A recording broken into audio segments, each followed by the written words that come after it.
Hi, friends. Welcome back to Story Highway. Today I will tell you a very special story called The Forgotten Train Station. This is a story of memory, hope, and the power of human connection. So, sit back, relax, and let's begin this heart-touching journey.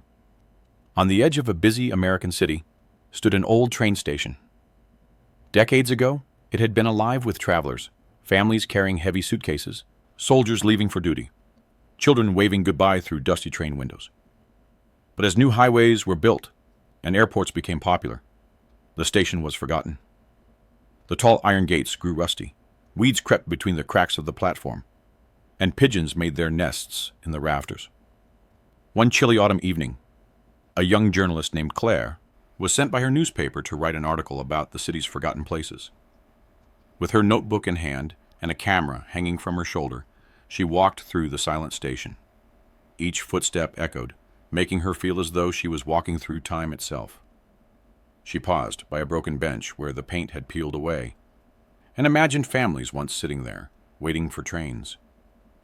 She touched the old ticket counter, its glass cracked, and thought about the thousands of stories that had passed through those hands. A ticket not just for travel, but for dreams. As Claire wandered deeper into the station, she heard something surprising. A faint melody. She followed the sound and discovered an elderly man sitting near the tracks, playing a violin.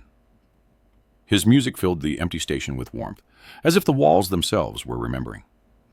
Claire approached him gently and asked, "Sir, do you come here often?" The man smiled and nodded. His name was Henry, once a conductor on the very trains that used to roar through this station.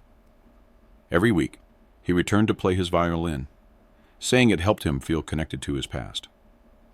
Henry told her how he had seen countless goodbyes and reunions on these platforms, mothers hugging sons, soldiers kissing their sweethearts, children running into their father's arms.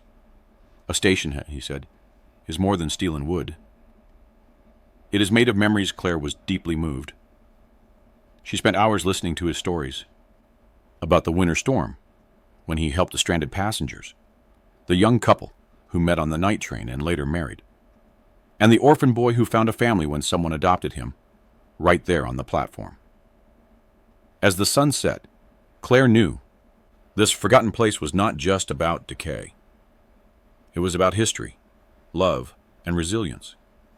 She took photos of Henry with his violin, the golden light pouring through the cracked windows, and promised to share his story with the world.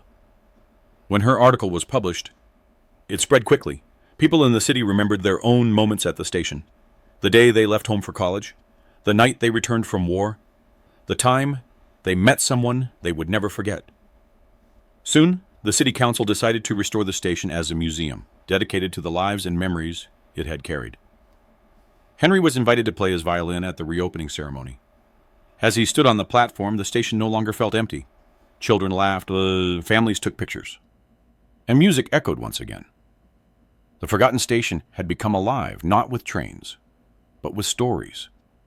And Claire, standing beside Henry, realized something important.